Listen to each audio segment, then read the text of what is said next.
everybody, today we are going to be making some passion fruit or Maypop jelly from a large harvest of the native to the southeast US passion fruit that we've been growing this year. The scientific name is Passiflora incarnata, in case you want to look it up or purchase any. We do also sell the seeds for these as well. We're going to start off by opening up all the fruits and using a spoon to remove the inside little seeds and flesh pocket kind of thing. It's going to take a lot of them to make any amount of this jelly. We went through 85 fruits of varying sizes today to get approximately 5 cups worth. And then you'll see how it reduces down once you process it.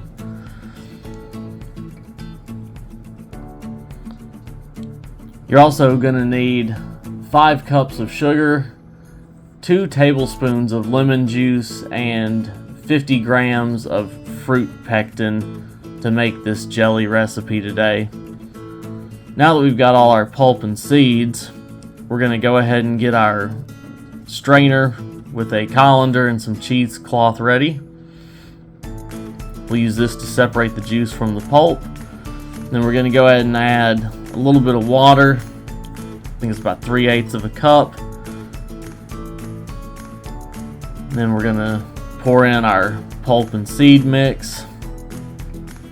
We're just going to boil this for a very short amount of time to help break up the pulp some so that it'll free up more of that juice and we can strain it a little bit easier.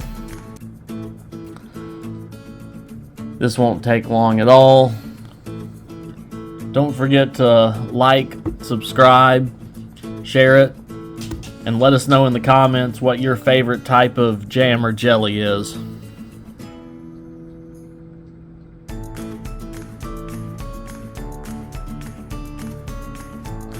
You just want to get it to a good rolling boil. Overall, I think it took about 5 minutes to get it to this point. Make sure and stir it so it doesn't burn. At this point, we could tell a difference and see that it was starting to break up. Then once you really get it going, it'll definitely be a lot thinner than it was when you put it in initially. And at that point, you can go ahead and pull it off and get ready. We're gonna throw it in the blender real quick. Just a couple quick pulses on the blender will help get this a lot more liquidy and broken up. You don't want to blend it so much that you chop the seeds up though.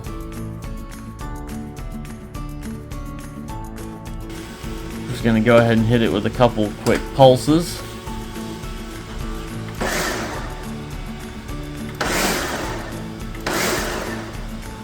You can see how it already starts to get more liquidy just from 5, 6, 7 hits of the blender.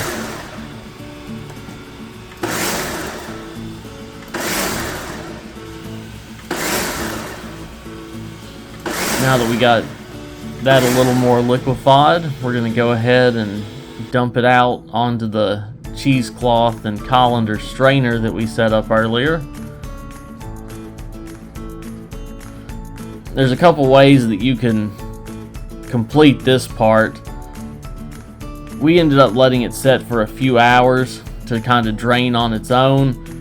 However, at a certain point, the seeds are going to block it up, so we ended up just squeezing it through by hand, and that worked really well to get the last bit of it out.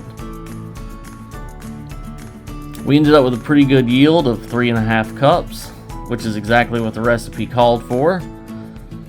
Go ahead and get your 2 tablespoons of lemon juice ready, and also go ahead and get your 5 cups of sugar ready, as well as your pack of pectin. Now we're gonna dump the strained juice mix, and then we're gonna add the lemon juice to it.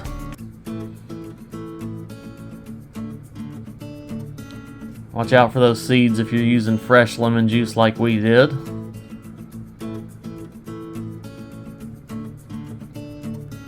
And then you're going to go ahead and spread out your 50-gram pack of fruit pectin. And we've got this heating up. You're going to go ahead and whisk that in until it's completely dissolved. You don't want any chunks of this stuff. And we're also going ahead and prepping our canning equipment as well, preheating the cans.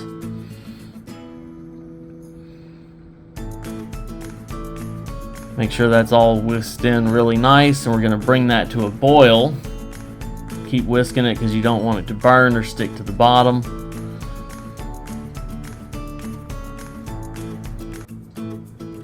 Especially as you can see, it starts to boil. You're going to want to keep stirring that around because you don't want to scorch it at all. And once you get it to a pretty good rolling boil where it's getting nice and foamy,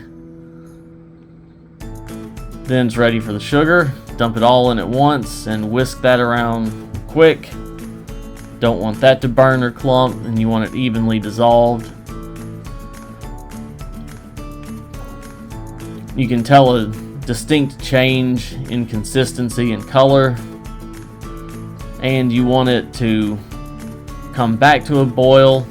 As you can see, it is there, good full rolling boil. It took about 10 minutes from the start to the end in this pan. Now it's time to can them. I'm going to scoop it out into the preheated cans or jars.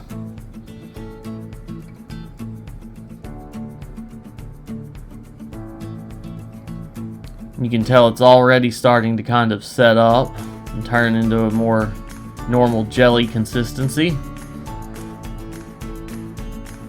You don't want to fill them all the way up. Leave a little bit of airspace at the top.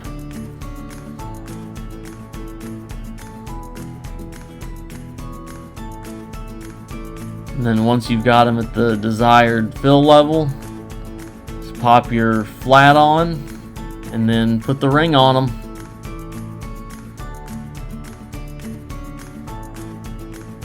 Making sure, of course, that the top is clean to ensure a proper seal. And that pretty much covers a pretty simple recipe for making a delicious passion fruit jelly from one of our great native fruits. Thanks for checking out our video here today. Don't forget to like, subscribe, share it. Let us know what you want to see next time. We'll see you later.